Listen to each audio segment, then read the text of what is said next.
In the first two courses of the Robotics Learn by Building series, I had multiple students write in asking questions like, what size of DC motor do I need to drive my robot? Or something along those lines. When I first got into robotics at the ripe old age of 9, I too asked the same question.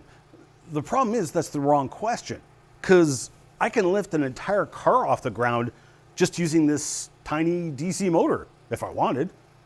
It might take an entire day to do so, but it could do it. So believe it or not, the question you are actually asking is a physics question. Robotic drive mechanisms and physics are so closely intertwined that they are almost one and the same topic. Physics was a mandatory course in the first year of my college robotics program. So in this third course in the Robotics Learn by Building series, we'll explore robotic drives and the various physics involved so that you can design and build your own robots and also have a good understanding of how industrial robots work. Don't let the topic intimidate you. I've had students as young as 8 enrolled who were enjoying the course series, and this course is taught in the same way. Keep it simple to maximize understanding even complex topics with a first-hand look at actual industrial robots. We will start off with simple machines and relate it all to robotics in surprising ways you probably didn't think about. You will learn the different kinds of electromechanical drives and electric motors, such as DC, brushless DC, AC motors, AC and DC servo motors, speed control of AC motors, etc. In fact, in direct response to the request of so many students who expressed strong interest in designing and building electric vehicles, and because many industrial robots are electric vehicles, we will take an in-depth look at electric vehicle drive and braking systems, even taking lessons learned from freight trains, as they are really hybrid electric vehicles. You will learn about hydraulics and pneumatics, the first drive systems used in industrial robots and still in use today. And you will even learn how to build your own simple hydraulic or pneumatic devices. You'll learn some of the ways the more esoteric robotic drive systems work that you will probably encounter in industrial robots. Like this robot has mind-blowing harmonic drives. You will also learn how you can build some of these drive systems yourself for use in your own designs. We'll also learn about bionic or animatronic drives, such as muscle wire or air and hydraulic muscles, because the area of robotics you might want to venture into might be bionics or animatronics in movies and museums. A whole pile of students had expressed strong interest in combat robots, so we will be studying them throughout this course so you can design and build your own combat robots, maximizing your newfound knowledge of physics and robotic drives to literally crush your opponents. We will also conduct case studies where we design an armed robot and also a submarine robot capable of diving in excess of 2,000 foot or 600 meter depths.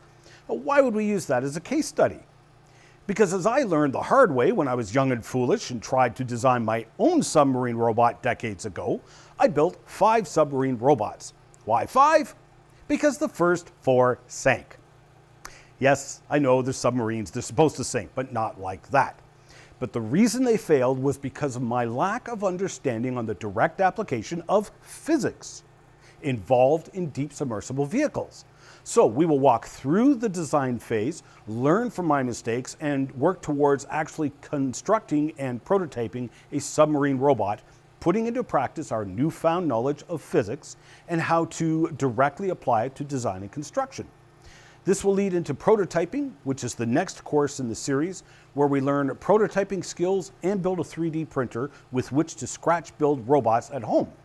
In course 5 on autonomous robots, we will tackle the challenge of making a submarine robot autonomous, and we will explore the surprising simple and accessible technologies that you can use and learn from home.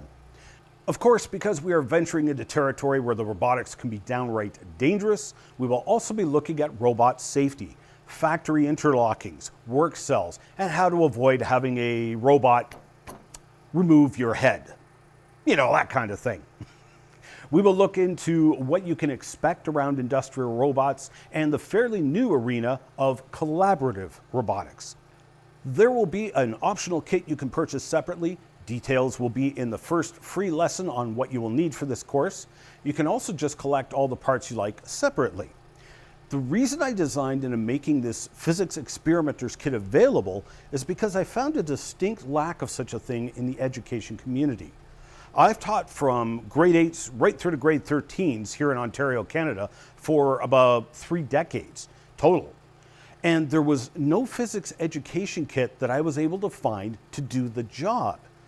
Even what we used in the high school was really educationally inadequate, to be frank.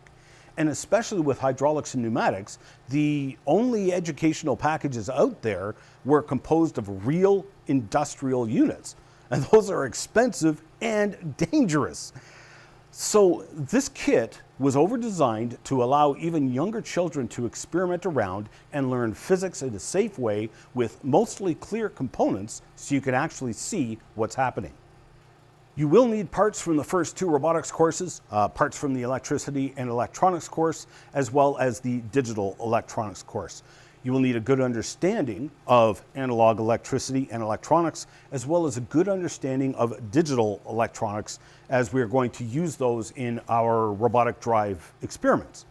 You will also need basic math skills. Now, this course builds on the first 2 courses. So if you've completed them already, then you should be good to go. Beyond that, this course is intended for those who know nothing about robotics and want to learn about robotics and building robots. So please take a tour of the course. There are many lessons that are open to free preview so you can decide if you are interested or not. And of course, if you do enroll in the course and decide it's not for you, there is always that 30-day, no questions asked, money-back guarantee. Thank you for your consideration. I'm excited to produce this course.